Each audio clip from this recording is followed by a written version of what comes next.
platform which is 11 meters.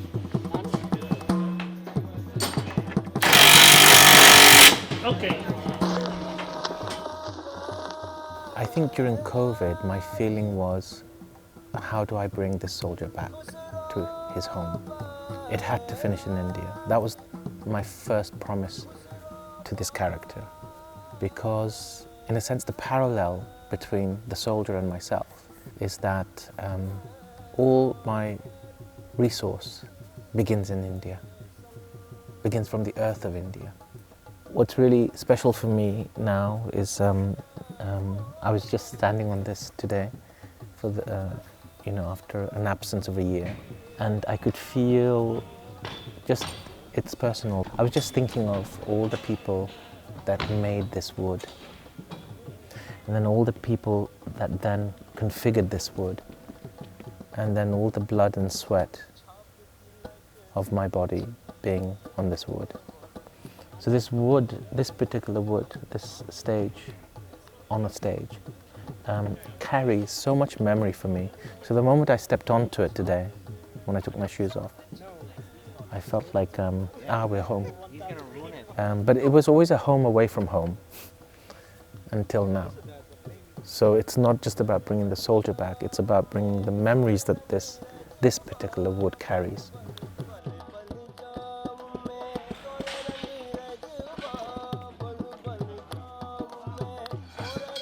When we came back with Zenos to Paris, that was just a few months after Russian invasion into Ukraine, and I think again the topic has been revived much more. There's again armed conflicts happening in Sudan, Ethiopia. I think with all these things that were happening already after the premiere of Zenos, it helps us to keep the emotion. Not only read things on the news, but also feel what people go through. And now we are the final step of the Zenos journey, where we're in India, Mumbai. And again, this is very special because we are reconnecting with those colonial soldiers, the country that such massive numbers of people have been shipped to fight somewhere else. Fight for a war they had nothing to do with.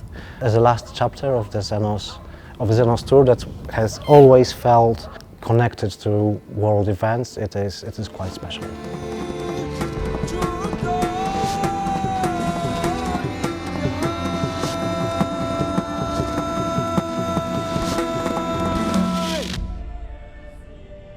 When we were making the work in 2017 to 2018, premiere 2018, it was very specific to the soldier, to the First World War, and the fact that it was a colonial soldier that was predominantly, these soldiers were edited out of history.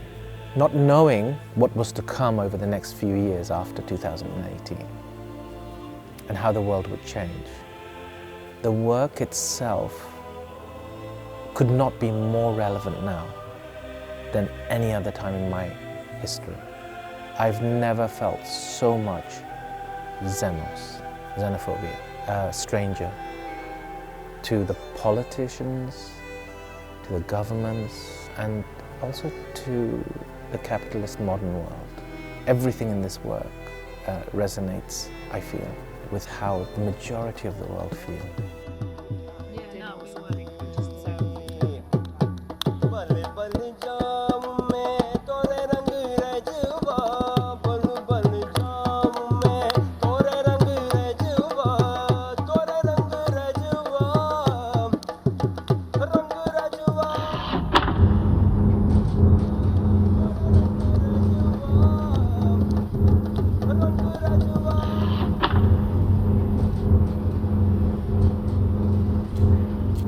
We open the door, yeah.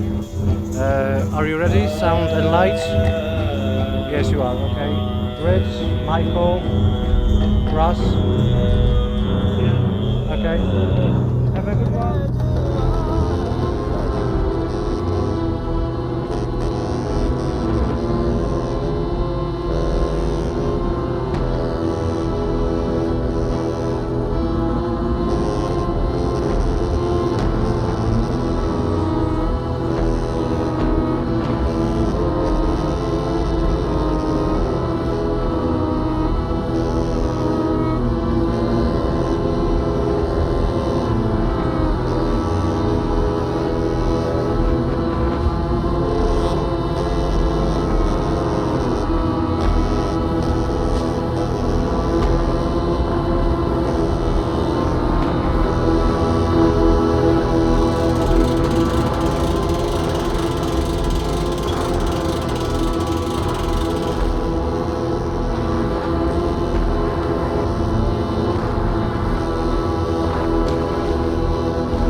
very hard for me to do Zenos right now because the difference between last year and this year is last year I lost my father.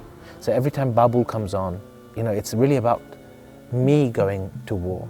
But actually, and I'm saying to my father, let me go, let me die. But knowing that he's not here, a reverse somehow.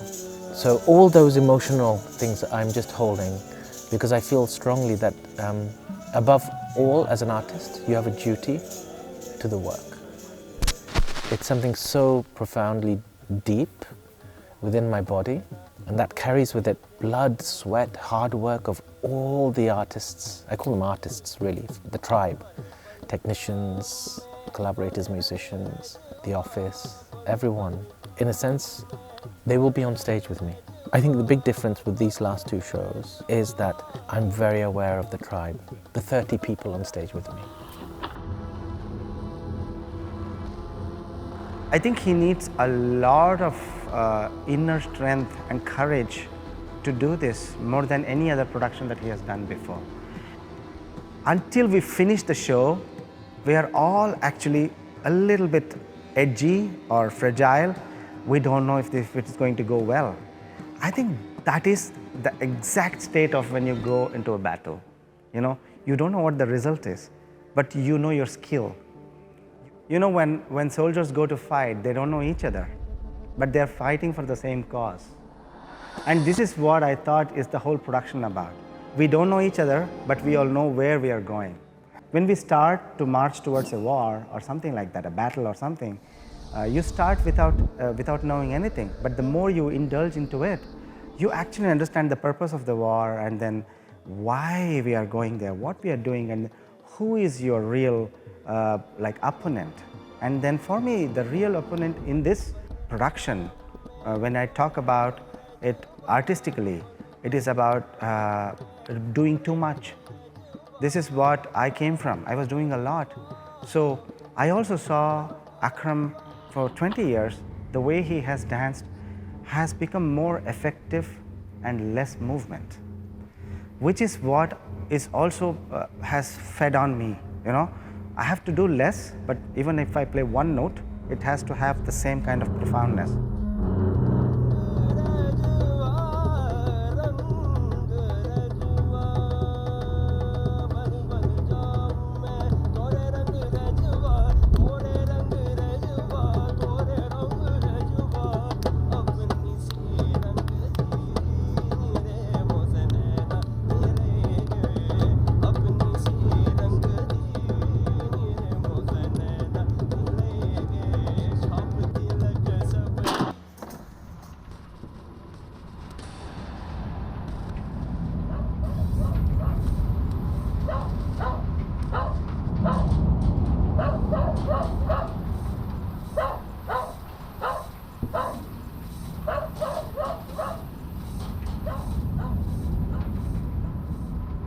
I think one aspect that is incredibly important to Akram when he's making work is that the choreography doesn't sit on its own. It is part of a whole system that has been constructed through a collaborative effort. And from that, really, it moves on to the various compartments and individuals that form what the work eventually becomes and sustains through its life period.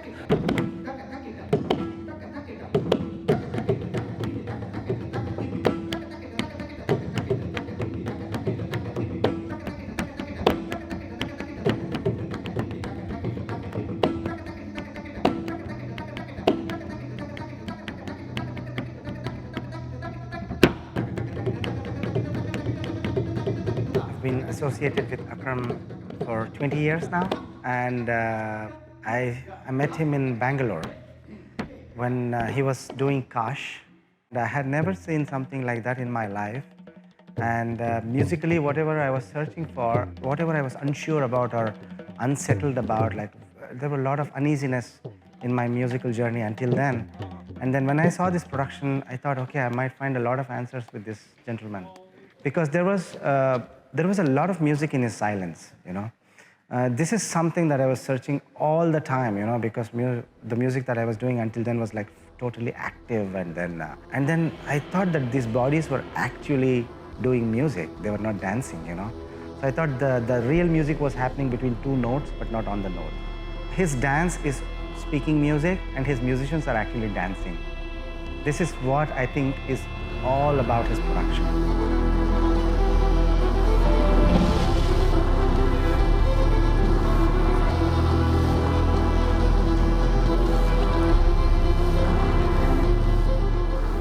I think what's really clearly shifted, and knowing that my body is almost resolved, coming to an end as a dancing body, is that I've always looked inwards to the dancing body.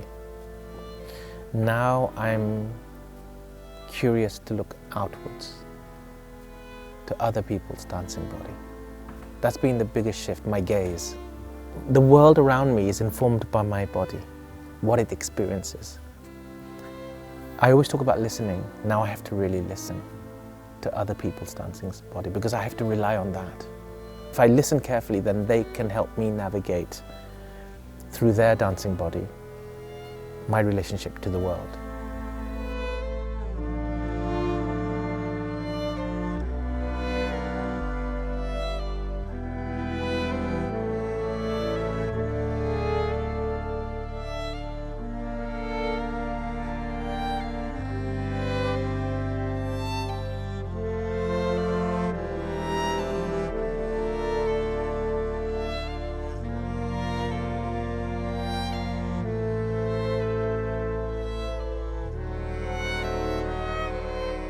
All these days, I think he was dancing for others to see.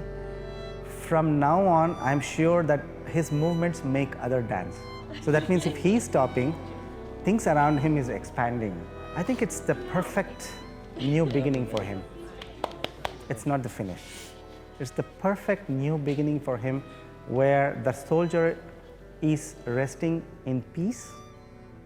In India, there is another soldier who is being born at this moment.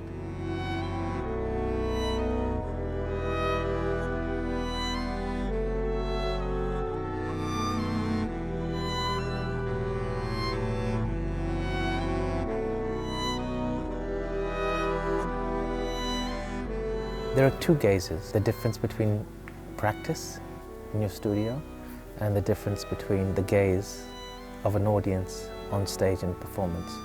What inspires me now is the gaze in the studio that is watching me dance, which is God. That's it. I'm much, much more inspired by that because it's like a mother's love. It's unconditional. I can make as many mistakes still. I'm not going to be judged. I can be as old as I want. I'm not going to be judged. But on stage, I feel I will be judged. And so, I love the idea of practice. I still love practicing in my studio. To dance in that gaze is the most beautiful experience.